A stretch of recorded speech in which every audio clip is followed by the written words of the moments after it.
Shatterline is a fantastic and fun first-person shooter that you probably not even heard of, let alone played. And that's because the game in its current state is in early access on Steam, and the developers refuse to invest any money in marketing until the console release. The console release that isn't very far off, considering that the PlayStation version just recently had their own beta test with Xbox to follow suit in the not too distant future.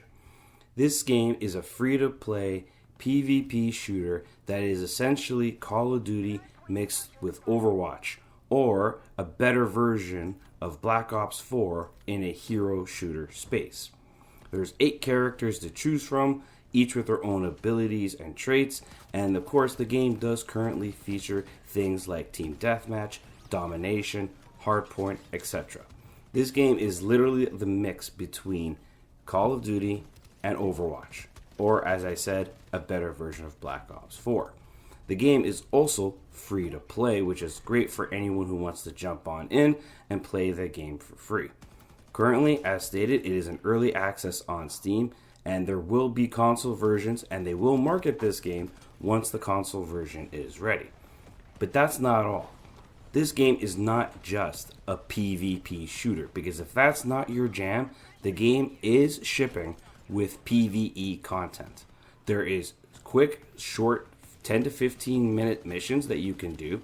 There is a story missions that you can do, and there is the bread and butter of the PvE content is a rogue-like element to the game. Essentially, the way it works is there's multiple stages with objectives, and every time you complete an objective, you get rewards such as in-game blueprints, as well as in-game currency that you can then extract once you reach certain checkpoints. If you extract, you get what you have already earned. If you choose not to extract, you go deeper into the run and try to get more rewards. But much like a roguelite, every single supply drop that you get is random. So you can one time get a weapon and a melee buff, another time it could be your character's ability and a different weapon. It's random, much like a roguelite would be. And of course, it's very, very fun because it's a 3-player co-op.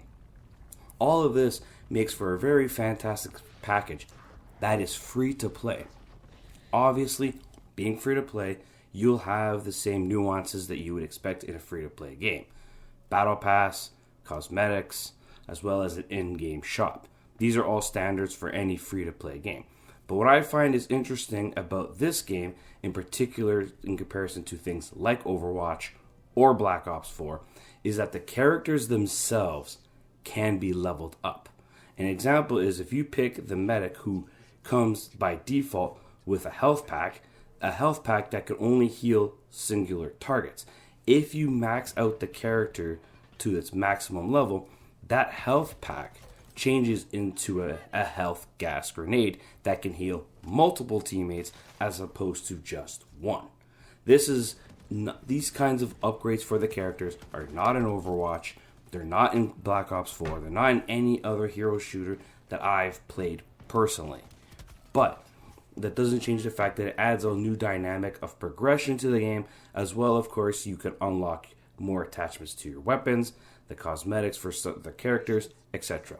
The other thing that the game has is there's blueprints, and much like Call of Duty Black Ops 3, Call of Duty Black Ops 4, where you can earn enough blueprints to then open up a random loot box or craft a loot box that would give you a random blueprint for a gun. This is a very similar system that was in Black Ops 3 with the keys. Infinite Warfare had it, where you could earn the blueprints and keys for free and then get a free blueprint. All of these things are standard, but the key gist of this game is that it is fun. I only discovered it because it is Steam Deck compatible, and I was looking for something for the Steam Deck, and I'm like, okay, this is great, so I decided to try it out, and I am hooked. The game is a lot of fun, and that's the key, fun. So if you're a PvE player or a PvP player, there's something for you. And the best part is the progression transitions between both of them. So you want to level up your gun, you could play some PvE and really level up that way, or you play PvP and you also still level up your gun and character. So that is the good thing is that your progression isn't hindered one way or the other in terms of what you want to do.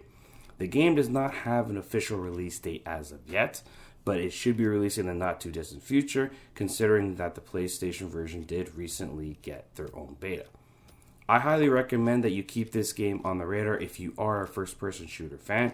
It is free to play, and this is something that I think people should give a chance. It is a lot of fun, especially if you're in a squad of 3. This game is highly addicting, and it feels fresh as it does do a good blend of Call of Duty and Overwatch. So to me, I recommend you check it out when it comes out, or if you happen to get access to the beta. Obviously, if you're on PC, you can play the game right now as it is in early access. This is Veteran Gamer, and I hope to see you guys next time.